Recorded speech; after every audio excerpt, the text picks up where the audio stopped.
একদিন একটা চড় মেরে দেন কোনো কারণে, একটা চড় মেরে দেন তো 3 দিন চালা করবেন আপনার সাথে। লাস্টে ওই আপনাকে যে আবার হাত ধরতে হবে, মানে ফুসলাইতে হবে, যে বুঝতে পেরেছেন তো, ওই করতে হবে না, বুঝতে পেরেছেন? পুরুষকে নারাজ করতে হবে না। কতগুলো ভালো স্ত্রী আছে, ও মারুক আর পিটুক আর যে করুক, রাগ করবে না, স্বামীকে খিলেবে, স্বামীর সাথে কথা বলবে, স্বামীর আদর করবে, স্বামীর সোহাগ করবে, স্বামীকে ভালোবাসবে, সবই করবে। মারুক, ঝগড়া হয়েছে তাও চালা করবে। আর কত মহিলা আছে একদিন একটা গ্যাল দিয়ে দিলে 2-3 দিন চালা করবে না, কথা কহেবে না, মধ্যখানে বালিশ দিয়ে তখন নিন পারবে। এই তো স্ত্রী দুনিয়াতে, বুঝতে পেরেছেন কেমন স্ত্রী আছে? এগুলা করতে হবে না। এমনি জান্নাতটা ওই পাকা কেলা নাই, চিলওয়ার গাবা গাব খাবো। জান্নাত যেতে হলে পরিশ্রম করতে হবে, কষ্ট করতে হবে। দুনিয়াতে সব চাইতে ভালো মানুষ হয়েছে কেটা জানেন? ভালো এবাদত হলো সৎ চরিত্র, ভালো চরিত্র। মানুষের সাথে সৎ ব্যবহার করেন, সৎ আচরণ করেন, মানুষের সাথে ঝগড়া বিবাদ কাজিয়া ফাসাদ করিয়েন না। আর মানুষের সাথে নম্র ব্যবহার করবেন, নম্রভাবে চলবেন, ঠান্ডা মেজাজে চলবেন, মাথা নিচে করে চলবেন, তর্ক করতে যাবেন না। তর্ক ছেড়ে দেন, জান্নাতে চলে যাবেন। ওই আল্লাহ রসুল বলছিলেন যে হারাম খাও জান্নাতে চলে যাও। সাহাবী বলছেন হারাম খাও জান্নাতে যাও, এটা কেমন কথা হুজুর? বললে হারাম মানে হলো রাগ, হলো হারাম। মানুষের রাগটা হচ্ছে হারাম। ওই হারাম খেয়ে নাও, মানে রাগটাকে খেয়ে নাও, রাগটাকে হজম করে দাও, তুমি জান্নাতে চলে যাও। তো ওই লেগে রাগ করতে হবে না। রাগ জিনিসটা হলো ক্ষতি করা জিনিস। তো ভাই, রাগ করতে হবে না, আপনাকে বরদাস্ত করতে হবে, সাবর করতে হবে, ধৈর্য ধরতে হবে, মানুষের সাথে সৎ আচরণ করতে হবে, ভালো ব্যবহার করতে হবে, তাহলে আপনি জান্নাতে যাবেন। স্বামীকে ভালোবাসেন, স্বামীকে খুশি করেন, স্বামীকে সন্তুষ্ট করেন, স্বামীর পায়ের নিচে বেহেশত। বুঝতে পেরেছেন? ওর পায়ের তলে জান্নাত আছে সেটা কথা নয়, ওর মর্যাদার দিক দিয়ে ওর পায়ের নিচে বেহেশত। যেরকম মার পায়ের তলে বেহেশত, তো মায়ের পায়ের তলে কি জান্নাত আছে? জান্নাত নাই। মার পায়ের তলে বেহেশত মানে মর্যাদার দিক দিয়ে, সম্মানের দিক দিয়ে ওর পায়ের নিচে বেহেশত। তো কথা হচ্ছে ভাই, কথাগুলো মন দিয়ে শুনবেন, ভালো করে শুনবেন, যে কথাগুলো মন দিয়ে ভালো করে শুনবেন, যে মার পায়ের নিচে বেহেশত, স্বামীর পায়ের নিচে স্ত্রীর বেহেশত। তো স্বামীকে খুশি করতে হবে, সন্তুষ্ট করতে হবে, ভালোবাসতে হবে। কেমন করে? যে আল্লাহর রাসূলের বিবি ছিলেন বিবি খাদিজা। তো বিবি খাদিজা আল্লাহর রাসূলকে কত ভালোবাসতেন, কত ভালোবাসতেন আল্লাহর রাসূলকে। শুনেন যে যখন খাদিজা মারা গেলেন, আল্লাহর নবী খাদিজাকে কত ভালোবাসতেন, কত ভালোবাসতেন রে ভাই। যে কোনো সভাতে, যে কোনো মজলিসে, যা কোনো জায়গাতে, যে কোনো অনুষ্ঠানে কোন মানুষ যদি খালি খাদিজার নামটা উচ্চারণ করে নিত, খাদিজার নামটা যদি খালি মুখ দিয়ে উচ্চারণ করে দিত, আল্লাহর নবী সমস্ত গল্পকে বন্ধ করে দিয়ে আল্লাহর রাসূল খাদিজার গুণ বর্ণনা করতে লাগলেন। আর খাদিজার গুণ বর্ণনা করতেন, সব গল্পকে বন্ধ করে খাদিজার গুণ বর্ণনা করতেন। খাদিজা এরকম ভালো, খাদিজা এরকম ভালো। দেখতে দেখতে দেখতে দেখতে একদিন আয়েশা রেগে গেলেন যে ডেলি খাদিজার খালি গুণ বর্ণনা করছেন, খালি খাদিজার গুণ বর্ণনা করছে। একটা সতীনের ঝালাস আছে ভাই, সতীনের ঝালাস নেই? সতীনের কেমন ঝালাস মোবাইল দেখছেন? বাংলাদেশ থেকে দেখেছে সতীনের ঝালাস গালা দেখেছেন? বিশাল ঝালাস। সতীনের মতন ঝালাস আর দুনিয়াতে নেই। এক সতীন করেছে কি, আর এক সতীনকে দেখছে তখন তোর মুখখানটাকে এরকম করবো, তখন আর এক ঝোনা করেছে কি গুল্লা দিয়ে দেখেছে তোর মুখখানটাকে কই চিলা দেবো। দেখাই না বাংলাদেশ থেকে, মোবাইলে দেখেছে, দেখবেন যে সতীনের কত ঝালাস। সতীনের ঝালাস বরদাস্ত করতে পারে না। এক সতীন করেছে কি একজনার থালিতে করেছে কি ছাত্তু সেনা খেয়ে এলেছে, তখন আর এক সতীন কয়েছে মাগি তুই হার থালিতে ছাত্তু সেনা খালি, তোর থালিতে আমি গু সেনা খাবো। কত সতীনের ঝালাস, বুঝতে পারছেন? সতীনের মতন ঝালাস আর দুনিয়াতে কিছু নাই। এবার খাদিজার গুণ যখন ডেলি বর্ণনা করে রে ভাই,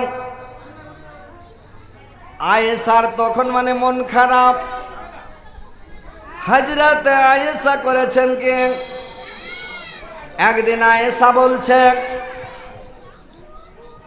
আল্লাহর নবীকে বলছেন, নবী গো, যখন আপনার বয়স 25 বছর আর খাদিজার বয়স 40 বছর, আপনি একটা জাইফি বুড়িকে বিয়ে করেছিলেন, আর একটা জাইফি বুড়িকে বিয়ে করার পরে সব সময় খালি খাদিজা খাদিজা, খাদিজার গুণ ভুলতে পারে না, সব সময় খালি খাদিজা খাদিজা কেন করছেন?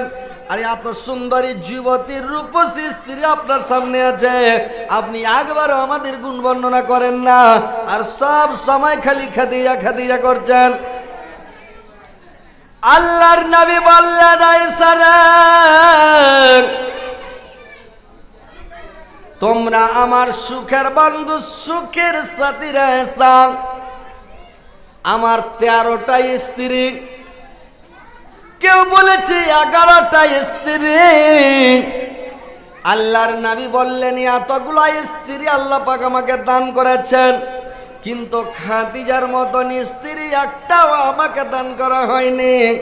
আমাকে যতটি স্ত্রী দেওয়া হয়েছে, মানে খাদিজার মতো একটাও নয়। বললে, আয়েশা রে, কে হাল্লা করছে জি? কেন তোমরা হট্টগোল করছো? শান্তিভাবে এসো, চুপচাপ এসে বসে যাও। এত গন্ডগোল করতে হবে আর হই হাল্লা করতে হবে?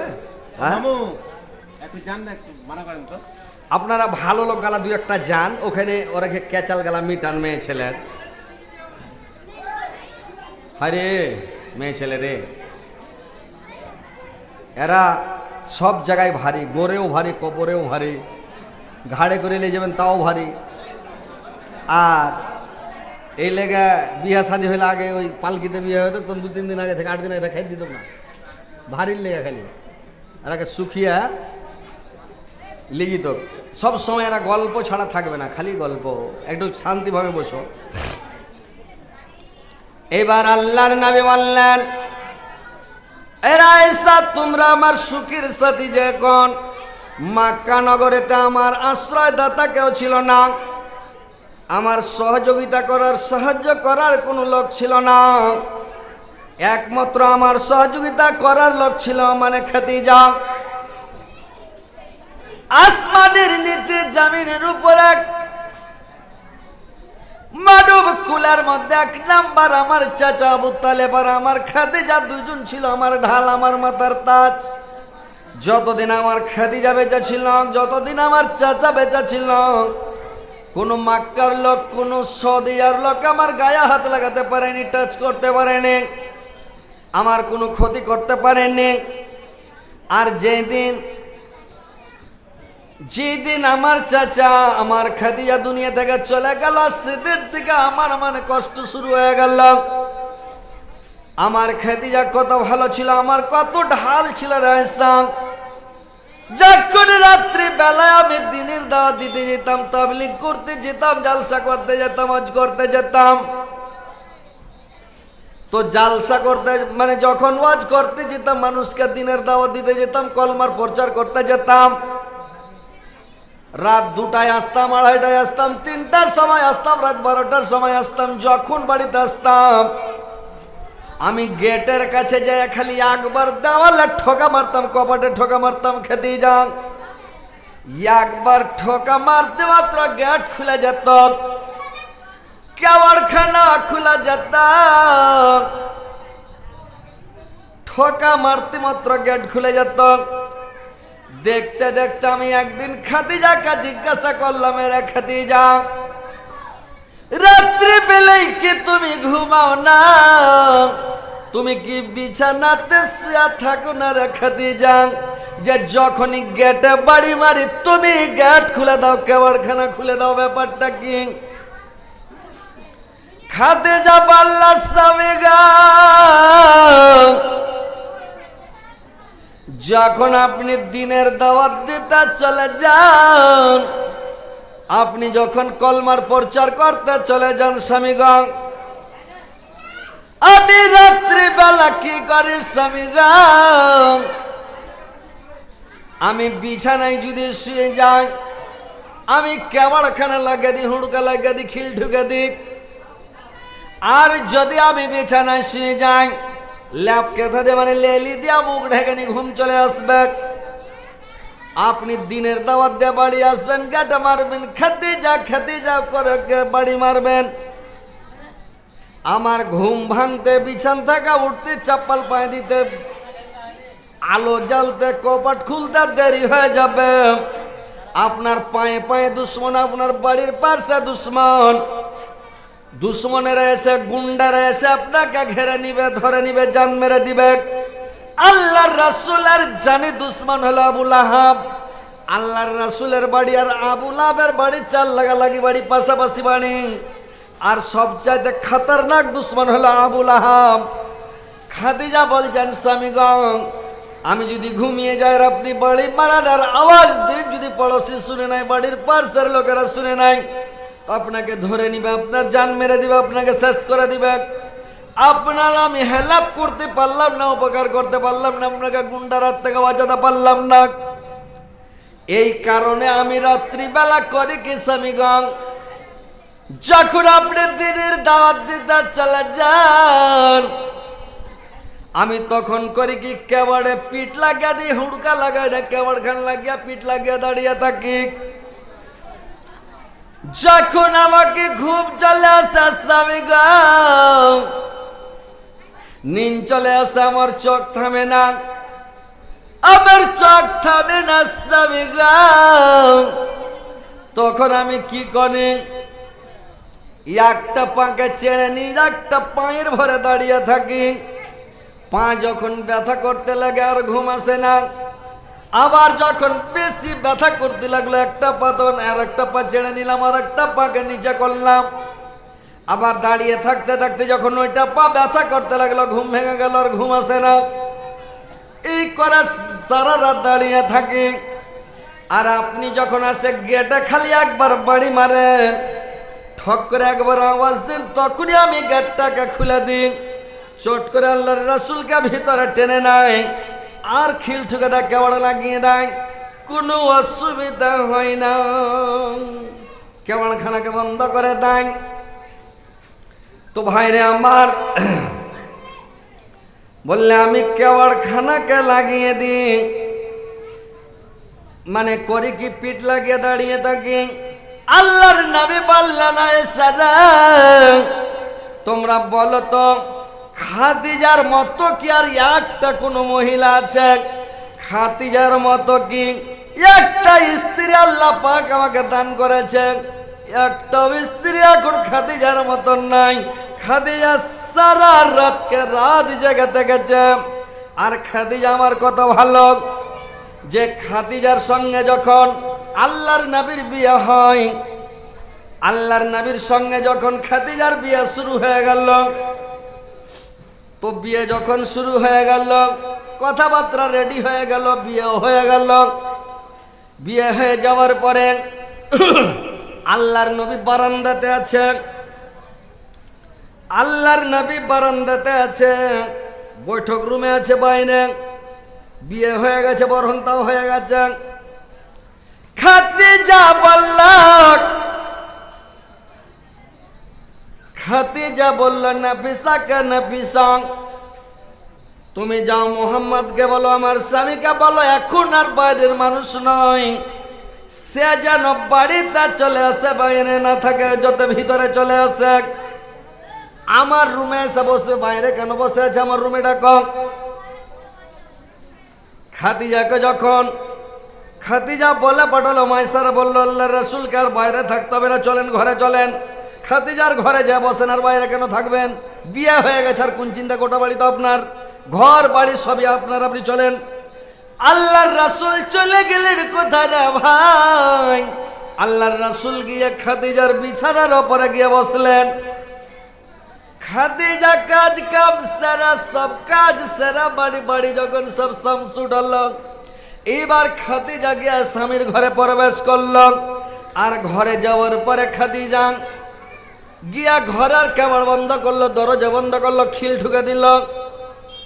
স্বামীর আগা দিকে গিয়ে মুস্কি মেরে হাসছে, ওর আগা দিকে দাঁড়ালো। আল্লাহর নবীর অন্তর ভরা দুঃখ, চোখ ভরা জল নিয়ে আল্লাহর নবী বসে আছে, চোখে পানি ডব ডব করছে। আল্লাহর নবীর চোখে পানি ডব ডব করছে, মন ভারী করে। খাদিজার দিকে চোখ তুলে তাকায় না, খাদিজার দিকে দেখে না, নামতে মুখ করে। আল্লাহর রাসূল বিছানায় বসা আছে, পানি খালি চোখে ডব ডব করছে। খাদিজা বললেন, স্বামী গো, আপনার চোখে কেন পানি? আপনি কেন কাঁদছেন? আজকে আপনার জীবনের প্রথম রাত্রি, আজকে সোহাগ রাত, আজকে ফুল সজ্জার রাত্রি, আজকে খুশি থাকার কথা, হাসি খুশির রাত্রি। আপনি জীবনের প্রথম আপনার রাত্রি, তো আপনি কেন কাঁদছেন স্বামী গো? আমি বুঝতে পেরেছি স্বামী, আমি মূর্খ মহিলা নই, আমি বোকা মহিলা নই। আপনি কেন কাঁদছেন? আপনার চোখে কেন পানি? আমি বুঝতে পেরেছি। আপনার বয়স এখন 25 বছর, আমার বয়স হচ্ছে 40 বছর। আমার বয়স 40, আপনার বয়স 25। আপনি বুড়ি বলে আপনি রাজি ছিলেন না, আপনি বিয়ে করতে রাজি ছিলেন না। আপনার চাচা আবু তালেব ধরাবে না, আমার সাথে মনে হয় বিয়ে দিয়েছে। তোমার চাচা মনে হয় আমার সাথে বিয়ে দিয়েছে, তুমি রাজি ছিল না। এই কারণে মনে হয় তুমি তোমার মন ভারী, তুমি নারাজ হয়ে আছো। আল্লাহর নবী বললেন, খাদিজা তুমি জানো না রে খাদিজা, আমি কেন কাঁদছি? আমার অন্তর ভরা দুঃখ, আমার চক্ষু ভরা জল রে খাদিজা। আমি এই জন্য কাঁদতেছি রে খাদিজা, আমি এই জন্য কাঁদতেছি রে খাদিজা, যে আজকে আমার